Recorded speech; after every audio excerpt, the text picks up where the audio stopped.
الحمد لله وكفى سلام على عباده الذين اصطفى أما بعد فأعوذ بالله السميع العليم من الشيطان الرجيم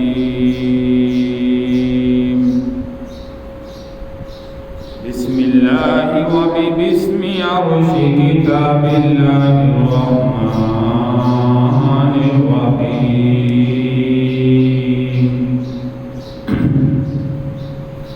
الحج أشهر معلومات فمن فرض فيهن الحج فلا رفث ولا فسوق ولا جدال في الحج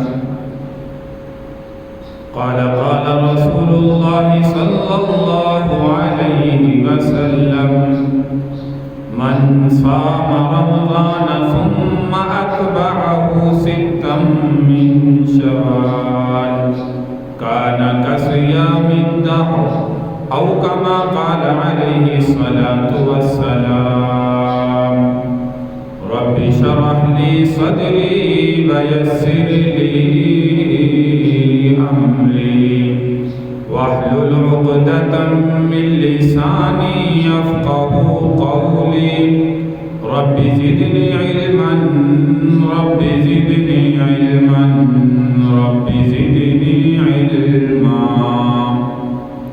سبحانك لا علم لنا إلا ما علمتنا إنك أنت العليم الحكيم يا رب صل وسلم دائما أبدا على حبيبك خير الخلق كلهم تمام احباب پیارے پیغمبر صلی اللہ علیہ وسلم کی ذات پر درود پاک پڑھ اللهم صل على محمد وعلى آل محمد كما صليت على إبراهيم وعلى آل إبراهيم إنك حميد مجيد اللهم بارك على محمد وعلى آل محمد كما باركت على إبراهيم وعلى آل إبراهيم إنك حميد مجيد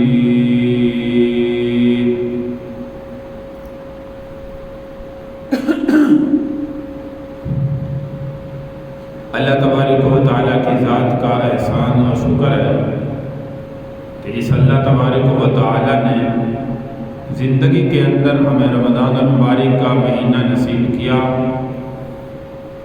اور اس کے بعد شوال المکرم کا مہینہ چل رہا ہے۔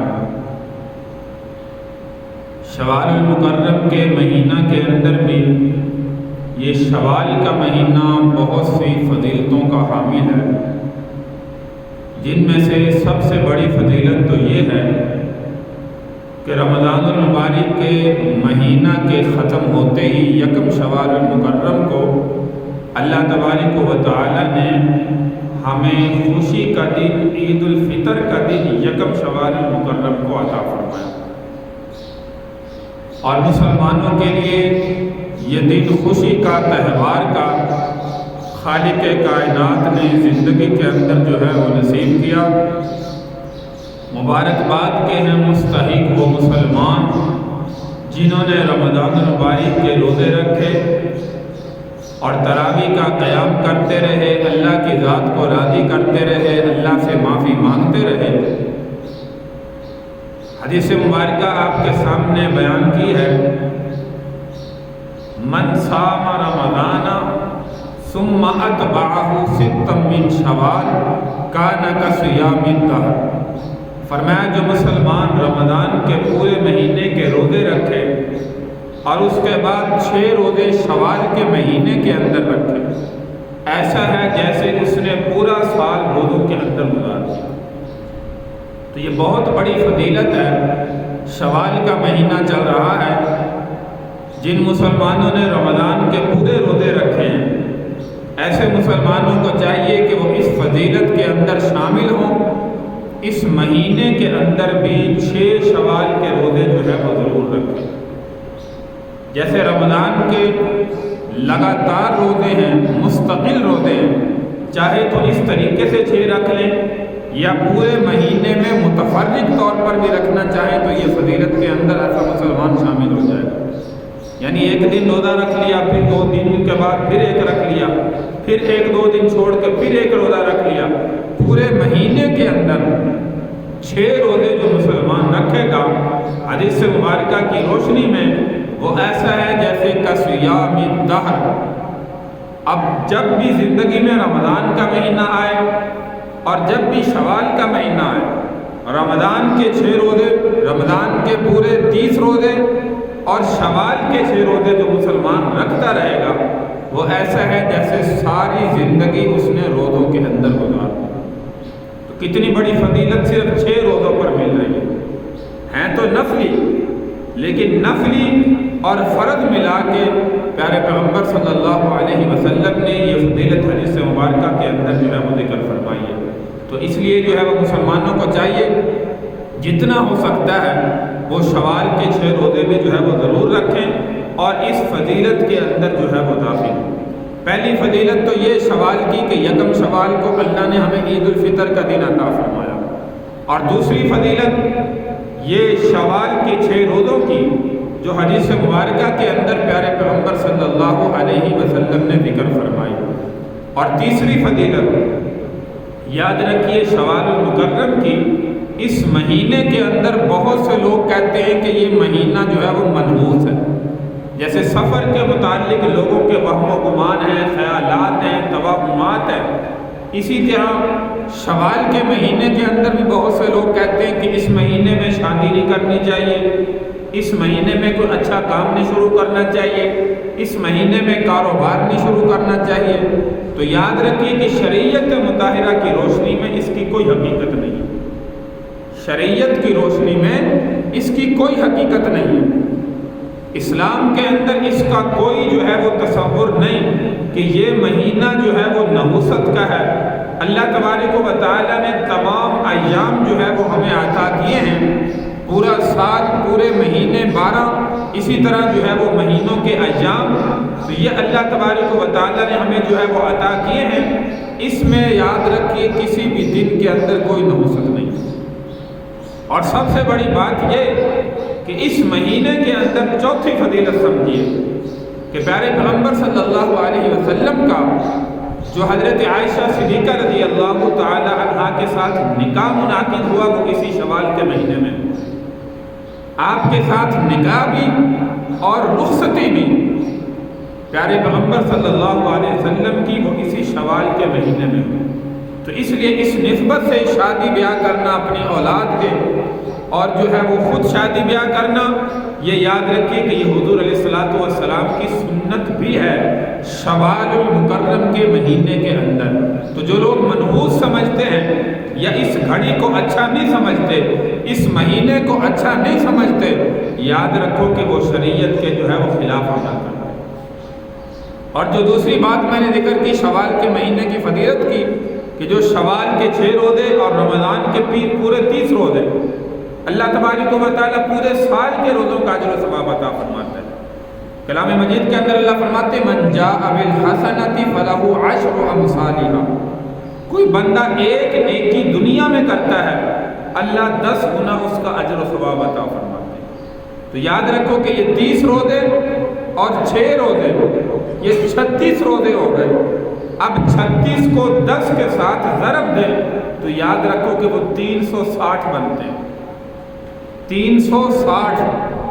تو 36 روزوں کے بدلے ایسا سمجھیے کہ 360 دن روزہ رکھنے کا اجر و ثواب اللہ تبارک و تعالی مسلمان کو عطا فرماتا ہے۔ 36 کو 10 کے ساتھ ضرب دیں 360 بن گئے۔ اسلامی مہینے کے اعتبار سے 360 دن جو ہے وہ سال کے ہوتے ہیں۔ تو یاد رکھو وہ ایسا ہے جیسے پورا سال اس نے روزوں کے اندر گزار دیا۔ تو اس لیے مسلمان جو ہے وہ کوشش کرے کہ زیادہ سے زیادہ شوال کے 6 روزے بھی رکھیں جنہوں نے رمضان کے پورے رکھے، تو اسی طرح یہ شوال المکرم کا مہینہ بڑی فضیلت کا حامل ہے، جو آپ کے سامنے ذکر کیا کہ حضور علیہ الصلوۃ والسلام کا اور حضرت امی عائشہ صدیقہ رضی اللہ تعالیٰ عنہ کا نکاح بھی شوال المکرم کے مہینہ کے اندر منعقد ہوا، اس لیے اس نسبت سے نکاح کرنا یاد رکھو کہ یہ حضور علیہ الصلوۃ والسلام کی جو ہے وہ سنت ہے۔ اور جو لوگ کہتے ہیں کہ اس مہینے کے اندر نحوست ہے، یہ ایسے لوگوں کو بھی جواب ہے، اس لیے اس مہینے کے اندر کسی قسم کی جو ہے وہ کوئی نحوست نہیں ہے۔ پیارے پیغمبر صلی اللہ علیہ وسلم اور ام المؤمنین، تمام تر ہم مومنین کی ماں حضرت عائشہ صدیقہ رضی اللہ تعالی عنہا کے ساتھ جو نکاح ہوتا ہے، رخصتی ہوتی ہے، وہ بھی اسی شوال کے مہینے کے اندر جو ہے ہوتا ہے۔ اسی طرح پانچویں فضیلت کہ شوال المکرم کا مہینہ فرمایا کہ اشہر حج کے مہینوں میں سے، جو حج کے مہینے ہیں، حج کے مہینے شوال المکرم کے مہینے سے جو ہے وہ شروع ہوتے ہیں۔ نمبر ایک شوال کا مہینہ، اور اس کے بعد جو ہے وہ ذوالقعدہ کا مہینہ، اور اس کے بعد جو ہے وہ ذی الحج کے شروع کے ایام۔ تو یہ حج کے ایام ہیں، اشہر حج میں سے بھی اللہ تبارک و تعالیٰ نے اس مہینے کو جو ہے وہ فضیلت عطا فرمائی ہے۔ تو یہ پانچ فضیلتیں شوال المکرم کے مہینے کے اندر جو ان فضیلتوں کا حامل ہے، اللہ تبارک و تعالیٰ ہمیں بھی زندگی کے اندر حج کی سعادت جو ہے وہ عطا فرمائے۔ اشہر حج کا مہینہ ہے، اور یہاں سے شوال المکرم کے مہینہ سے حج کے مہینے شروع ہو جاتے ہیں۔ اور حج کس بندے پر فرض ہے؟ یاد رکھیے کہ پیارے پیغمبر صلی اللہ علیہ وسلم کے دور کے اندر تین شرائط تھے۔ نمبر ایک، صاحب استطاعت ہو، یعنی اتنی طاقت اس کے پاس ہو کہ وہ حج کا خرچہ برداشت کر سکتا۔ نمبر دو، حج کے خرچے کے ساتھ ساتھ فرمایا کہ گھر والوں کے لیے اتنے اخراجات چھوڑ کر جائے کہ ان کو حج کے مہینوں تک، جب تک یہ مسلمان بندہ حج کے ارکان ادا کر رہا ہے، حج کرنے کے لیے فرض گیا ہوا ہے، پیچھے جو ہے وہ گھر والوں کو کسی قسم کی اخراجات کے لحاظ سے تکلیف نہ ہو۔ اور تیسری شرط فرمایا کہ جو حج کا سفر ہے وہ اطمینان والا ہو، امن والا ہو۔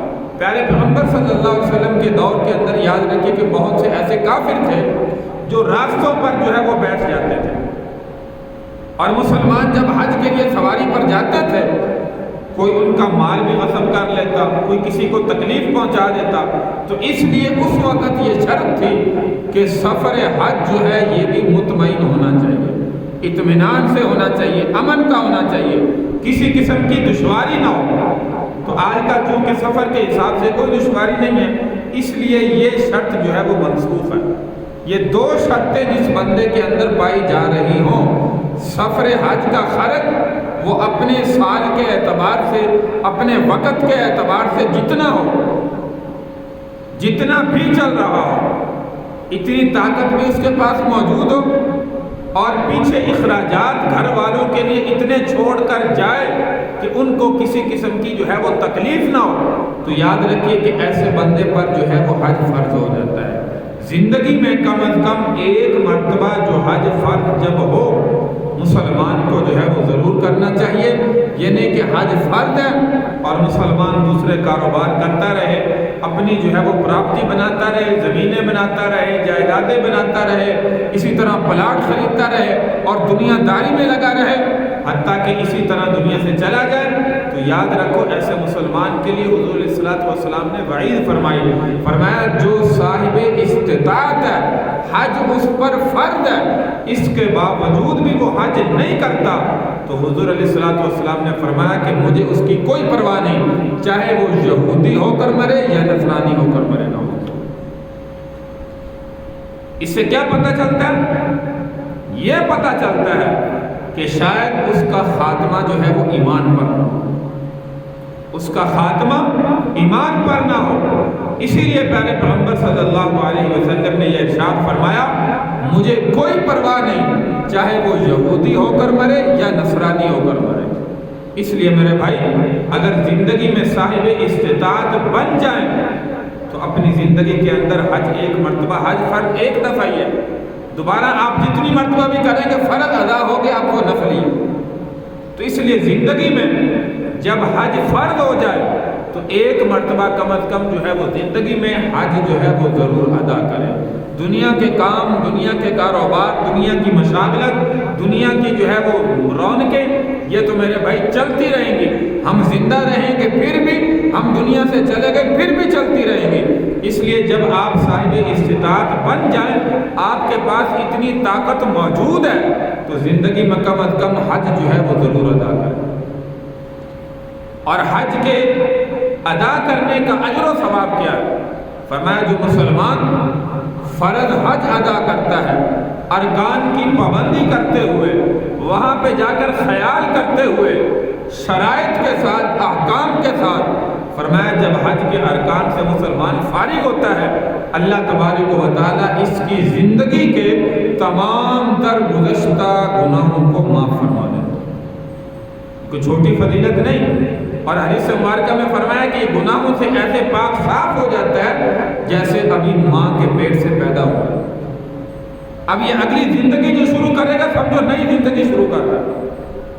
لیکن ہمارے ہاں کیا ہو رہا ہے؟ آج کل حج تو کیا عمرہ کرنے بھی جائیں یا حج کرنے جائیں، ہمارے ہاتھ میں شیطانی آلہ جو ہے وہ موجود ہوتا ہے، طواف بھی کر رہے ہیں، ساتھ ساتھ جو ہے وہ ویڈیو بن رہی ہے۔ اللہ کی طرف توجہ میرے بھائی اس حالت میں کیسے ہوگی جب ہر ایک چیز ہم اپنے موبائل کے اندر جو ہے وہ اس کو سیو کر رہے ہیں، اور دنیا داروں کو، لوگوں کو، پیچھے رشتہ داروں کو، ہر ایک کو دکھا رہے ہیں۔ تو اس لیے میرے بھائی اس میں توجہ اللہ کی طرف نہیں رہتی۔ اس لیے ایسے عمل سے اپنے آپ کو بچانا چاہیے۔ جب حج کا موقع ملے یا عمرہ کا موقع ملے، ایسی چیزوں سے اپنے آپ کو بچانے کی کوشش کریں۔ خانہ کعبہ سامنے ہو، اللہ کا گھر سامنے ہو، اور مسلمان جو ہے وہ اللہ سے ہٹ کے کسی اور چیز کی طرف متوجہ ہو جائے، یہ ممکن ہی نہیں۔ یہ سمجھو اپنی نیکیوں کو ضائع کرنے والا کام ہے، اپنی نیکیوں کو برباد کرنے والا کام ہے کہ اللہ کا گھر سامنے ہو اور مسلمان ایسی چیزوں کے اندر جو ہے وہ مشغول ہو۔ تو میرے بھائی اللہ تبارک و تعالیٰ زندگی میں حج کی سعادت عطا فرمائے، عمرہ کی سعادت عطا فرمائے۔ لہو و لعب سے اپنے آپ کو بچانے کی کوشش کریں۔ وہاں پہ ایسے افعال و اعمال کہ جن سے ہماری نیکیاں خراب ہوتی ہوں، ہماری نیکیاں ضائع ہوتی ہوں، ایسے عمل سے اپنے آپ کو بچانے کی کوشش کریں۔ جتنا ہو سکتا ہے بچنے کی کوشش کریں۔ اگر جو ہے وہ اسی حالت میں ہم میرے بھائی حج یا عمرہ ادا کریں گے، شاید ہمارے سارے ارکان جو ہے وہ خراب ہو جائیں، سارے ارکان بیکار ہو جائیں۔ تو اس لیے صاحب استطاعت بندے پر حج کرنا جو ہے وہ فرض ہے۔ شوال المکرم کا مہینہ شروع ہو چکا ہے، یہ بھی اشہر حج کے مہینوں میں سے ہے۔ حج کا اتنا بڑا ثواب آپ کے سامنے جو ہے وہ ذکر کیا۔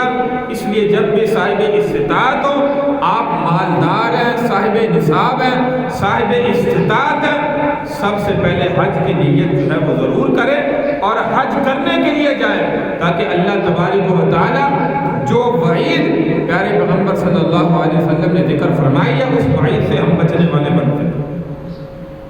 اور حضور علیہ السلام نے فرمایا کہ جب بھی اللہ کے سامنے عبادت میں مشغول ہو، ایسے عبادت کرو جیسے تم اپنے اللہ کو براہ راست دیکھ رہے ہو۔ اور اگر یہ نہ ہو، کم از کم یہ تمہارے دماغ میں ضرور ہو کہ تمہارا اللہ تمہیں اس حالت میں دیکھ رہا ہے۔ تو جب اللہ دیکھ رہا ہے میرے بھائی، بندہ کسی اور طرف متوجہ ہو، تو پھر ہماری اس نماز کا، اس عبادت کا جو ہے وہ کیا اثر رہے گا؟ اللہ جو ہے وہ ہماری عبادات کو کیسے قبول کرے گا؟ یہاں سے مالک بن دینار رحمۃ اللہ علیہ کا واقعہ جو ہے وہ یاد آیا۔ مالک بن دینار رحمۃ اللہ علیہ نے اپنی زندگی میں تقریباً 60 حج کیے۔ ایک حج پر جانے کا موقع ملا تو حضرت مالک بن دینار رحمۃ اللہ علیہ حج کرنے کے لیے گئے، وہ اطمینان سے رات کو جو ہے وہ سوئے۔ خواب کے اندر جو ہے وہ ایک جو ہے وہ کہنے والے نے کہا، خواب کے اندر آئے تو مالک بن دینار رحمۃ اللہ علیہ نے فرمایا کہ اس سال کتنے حج کرنے کے لیے آئے؟ فرمایا اتنے لاکھ حج کرنے کے لیے مسلمان آئے۔ پوچھا کہ قبول کن کا ہوا؟ فرمایا سب کا قبول ہو گیا، لیکن ایک بندہ ہے اس کا حج جو ہے وہ قبول نہیں ہوا۔ مالک بن دینار رحمۃ اللہ علیہ نے خواب میں پوچھا وہ کون سا بندہ ہے؟ کہا محمد بن ہارون بلخی، یہ ایک بندہ ایسا ہے جس کا حج جو ہے وہ قبول نہیں ہوا۔ تو یہ سن کر جو ہے وہ خواب میں بیدار ہوئے، جا کر تلاش کرنا شروع کر دیا کہ محمد بن ہارون بلخی، یہ بلخ شہر کا رہنے والا نوجوان ہے، اس کا حج جو ہے وہ قبول کیوں نہیں ہوا؟ تو ڈھونڈتے ڈھونڈتے جہاں پہ بلخ شہر کے جو ہے وہ لوگ تھے وہاں پر جا کر پوچھا کہ محمد بن ہارون بلخی جو ہے وہ کہاں پہ ہے، تمہارے ساتھ حج کرنے کے لیے آیا ہے یا نہیں آیا؟ آپ جانتے ہیں کہ جب حج پہ جاتے ہیں وہاں پہ ہر ملک کے الگ الگ جو ہے وہ رہنے کی جگہ ہوتی ہے۔ پاکستان سے لوگ جاتے ہیں تو پاکستان کے خیمے علیحدہ ہوتے ہیں، اسی طرح جو ہے وہ جس شہر سے کوئی جاتا ہے ان کے خیمے علیحدہ علیحدہ لگے ہوتے ہیں۔ پتہ چلتا ہے کہ یہ فلاں شہر کے ہیں، یہ فلاں ملک کے ہیں، یہ فلاں ملک کے حاجی ہیں، یہ فلاں ملک کے حاجی ہیں۔ تو مالک بن دینار رحمۃ اللہ علیہ تلاش کرتے کرتے جو ہے وہ وہاں پہ پہنچے، تو ان سے پوچھا کہ تمہارے اندر محمد بن ہارون بلخی موجود ہے؟ انہوں نے کہا جی موجود ہے، وہ تو بڑا نیک آدمی ہے، بڑا متقی آدمی ہے، بڑا پرہیزگار آدمی ہے۔ تو مالک بن دینار رحمۃ اللہ علیہ نے پوچھا وہ ہے کہاں؟ اب اس کے ساتھ جو حج کرنے کے لیے اس کے علاقے سے آئے تھے انہوں نے بتایا کہ وہ ایک پیچھے پہاڑ ہے، اس کے دامن کے اندر جو ہے وہاں پہ عبادت کر رہا ہے۔ مالک بن دینار رحمۃ اللہ علیہ جو ہے وہ وہاں پہ گئے، دیکھا مصلی بچھایا ہوا ہے، اللہ کے سامنے آہوازاری کر رہا ہے، رو رہا ہے، مانگ رہا ہے، اور جو ہے وہ نوافل کے اندر مشغول ہے۔ جب 2 نفل پڑھ کے فارغ ہوا اللہ کے سامنے جو ہے وہ آہوازاری کرنے لگا، سلام پھیرنے کے بعد دعا کرنے کے بعد مالک بن دینار رحمۃ اللہ علیہ ایک طرف بیٹھے تھے، کہا السلام علیکم ورحمۃ اللہ وبرکاتہ۔ انہوں نے جواب دیا اور فوراً کہنے لگے کہ آپ مالک بن دینار ہیں؟ مالک بن دینار کہنے لگے کہ بھائی اس کو تو بڑا پتہ، بڑی بصیرت ہے اس نوجوان کی، میں نے تو آنے کی اطلاع بھی نہیں دی، اس کو پہلے پتہ چل گیا۔ تو وہ کہنے لگا آپ مالک بن دینار ہیں؟ تو مالک بن دینار رحمۃ اللہ علیہ فرمانے لگے ہاں میں مالک بن دینار ہوں۔ فرمایا آپ کو خواب آیا ہوگا کہ فلاں نامی شخص کا حج جو ہے وہ قبول نہیں ہوا۔ اب مالک بن دینار رحمۃ اللہ علیہ اور پریشان ہو گئے، فرمایا اس کو یہ بھی پتا ہے کہ مجھے خواب آیا، کتنا پہنچا ہوا آدمی ہے، کتنا اس کا اللہ کے ساتھ تعلق ہے۔ تو مالک بن دینار رحمۃ اللہ علیہ فرمانے لگے ہاں مجھے خواب آیا، اسی لیے میں تمہاری خبر گیری کرنے کے لیے آیا، دیکھنے کے لیے آیا کہ یہ کون سا ایسا نوجوان ہے، سب کا حج لاکھوں کی تعداد میں قبول ہو گیا، لیکن اس نوجوان کا حج جو ہے وہ قبول نہیں ہوا۔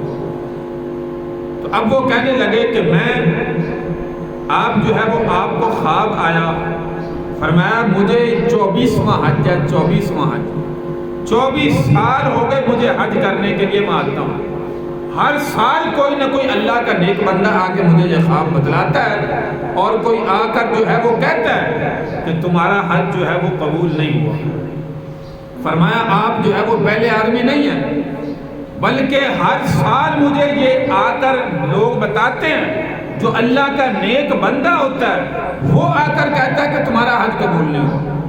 فرمایا یہ 24 سال مجھے ہو چکے ہیں، اس سال جو ہے وہ آپ نے مجھے آ کر بتایا کہ آپ کا حج قبول نہیں ہوا۔ فرمایا وہ کون سا ایسا عمل ہے جس عمل کی وجہ سے تمہارے 24 حج ہو گئے، ایک حج بھی قبول نہیں ہوا، اور تمہیں پتہ بھی ہے کہ میرا حج قبول نہیں ہوا پھر بھی آتے ہو؟ فرمایا کہ مالک بن دینار رحمۃ اللہ علیہ کو یہ نوجوان بلخی کہنے لگا کہ میرا جرم بہت بڑا ہے۔ فرمایا کیسا جرم ہے؟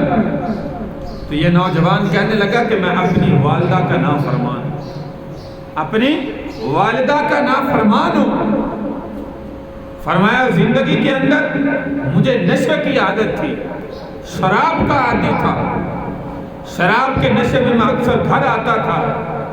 ایک دن میں گھر میں آیا، افطار کا وقت ہونے والا تھا، رمضان المبارک کا مہینہ تھا، اور جب میں گھر کے اندر نشے کے اندر آیا، شراب کا نشہ تھا، شراب میں نے پی ہوئی تھی، گھر کے اندر آیا تو میں نے اپنی والدہ کو کہا کہ مجھے کھانا پکا دو۔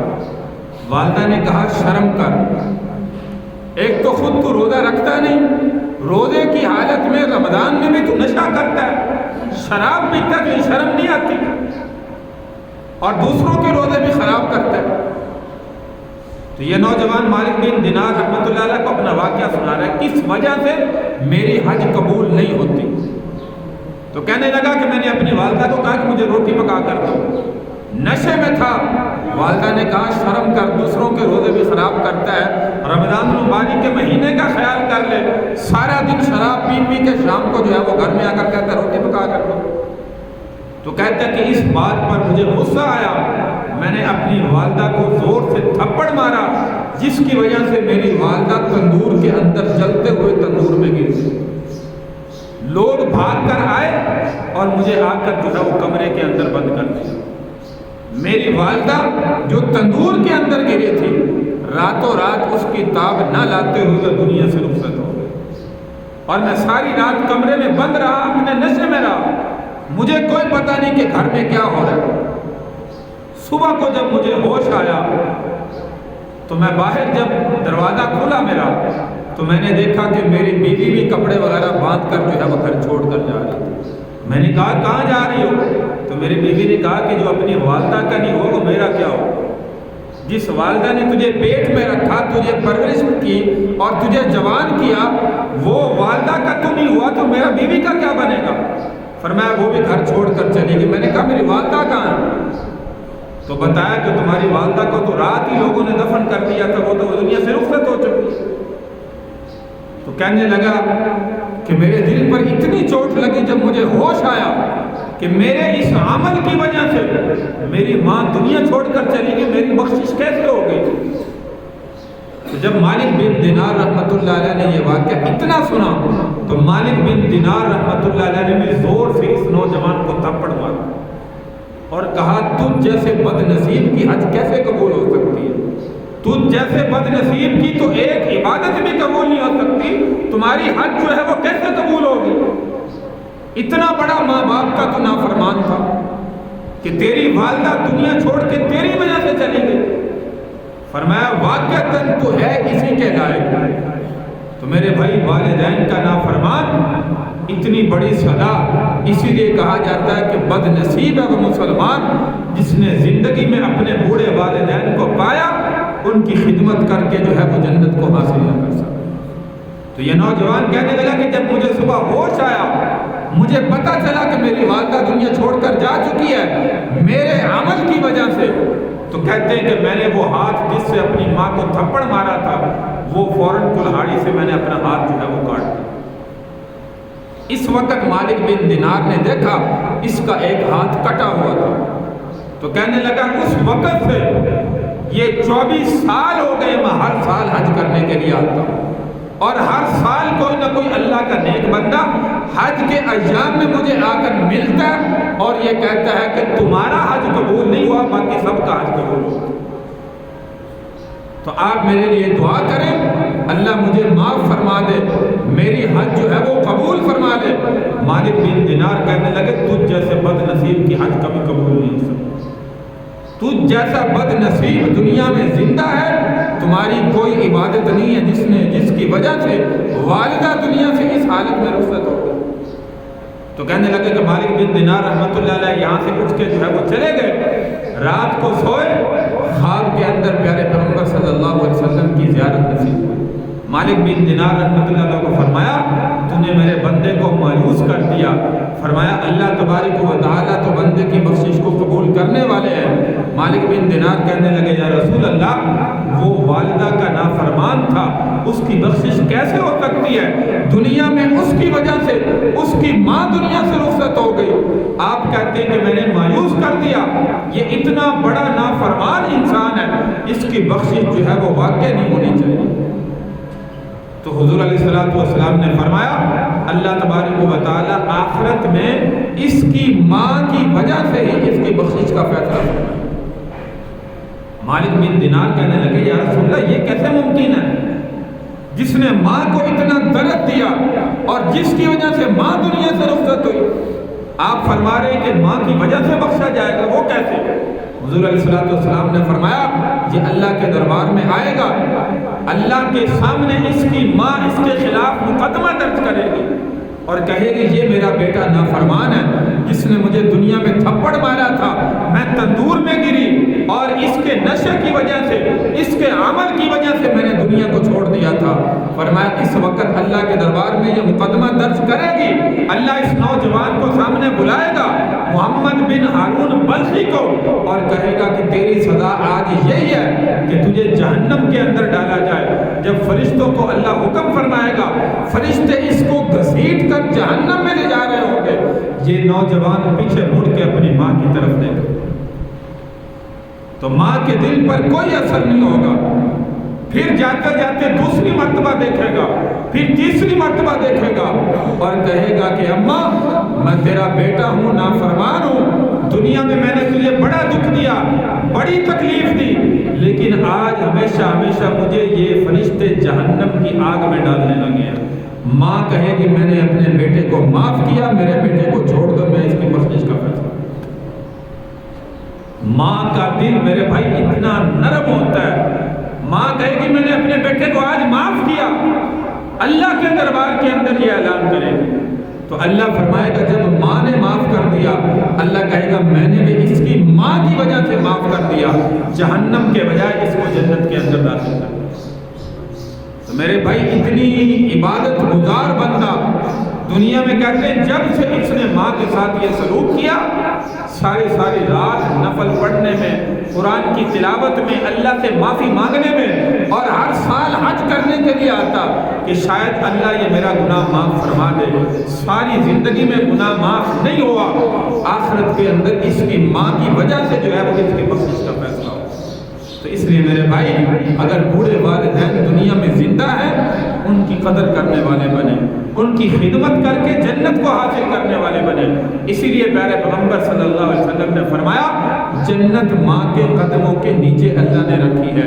وہ اسی لیے فرمایا باپ جنت کا دروازہ ہے، دونوں کی خدمت کر کے اپنی جنت کو حاصل کرنے والے بنے۔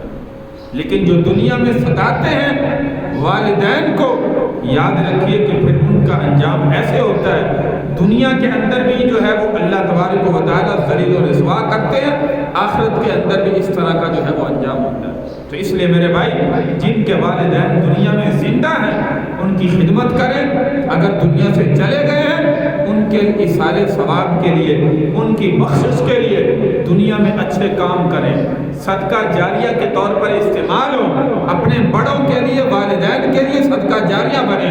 شوال المکرم کا مہینہ چل رہا ہے، آخر کے اندر جو ہے وہ پھر وہی حدیث مبارکہ من صام رمضان ثم اتبعہ ستا من شوال کان کصیام الدہر۔ سارے بھائی جو ہے وہ تاخیر سے آتے ہیں، اس لیے میں نے کہا کسی کا فائدہ ہو جائے، سارے ساتھی ایک مرتبہ جو ہے وہ پھر سن لیں۔ جس نے رمضان کے پورے 30 روزے رکھے اور پھر 6 روزے شوال کے اس مہینے کے رکھے جو نفلی روزے ہیں، حضور علیہ السلام نے فرمایا ثم اتبعہ ستا من شوال کان کصیام الدہر، ایسا ہے جیسے اس نے سارا سال روزوں کے اندر گزار دیا۔ اس لیے میرے بھائی یہ نفلی روزے چاہے متفرق رکھیں، ایک دن رکھ لیں، 2-3 دن چھوڑ دیں پھر رکھ لیں، پھر 4 دن چھوڑ دیں پھر ایک رکھ لیں، یا لگاتار رکھ لیں، دونوں طرح جو ہے وہ فرمایا کہ اس بندے کو فضیلت حاصل ہو جائے گی جس نے رمضان کے مہینے کے روزے اور جس نے شوال کے 6 روزے رکھے۔ اگر یہ پوری زندگی عادت بناتا رہے گا تو حضور علیہ السلام کی حدیث مبارکہ کی روشنی میں ایسا ہے جیسے کہ صیام الدہر، ساری زندگی اس مسلمان نے روزوں کے اندر گزار دی۔ کیوں؟ اس لیے کہ من جاء بالحسنۃ فلہ عشر امثالھا، اللہ کلام مجید میں کہتے ہیں جو ایک نیکی کرتا ہے 10 گنا زیادہ اللہ اس کو اجر و ثواب دنیا میں عطا کرتے ہیں۔ 30 اور 6 36 کو 10 کے ساتھ ضرب دیں تو 360 بنتے ہیں۔ اب یہ 360 اسلامی مہینے کے اعتبار سے سال کے دن ہے، تو اس لیے فرمایا کہ جو 36 روزے رکھے گا وہ ایسا ہے جیسے 360 دن اس نے روزوں کے اندر گزار دیا۔ تو اس لیے میرے بھائی یہ نفلی 6 روزے شوال کے بھی کوشش کر کے، محنت مشقت کر کے ان کو بھی رکھیں تاکہ اس فضیلت کے اندر جو ہے وہ ہم داخل ہو جائیں۔ اللہ تبارک و تعالیٰ سے دعا کہ اللہ تعالیٰ ہمیں حقیقت میں مسلمان بننے کی توفیق عطا فرمائے اور پیارے پیغمبر صلی اللہ علیہ وسلم کے سنت اعمال اپنی زندگی میں اپنانے کی توفیق عطا فرمائے۔ وآخر دعوانا ان الحمد للہ رب العالمین۔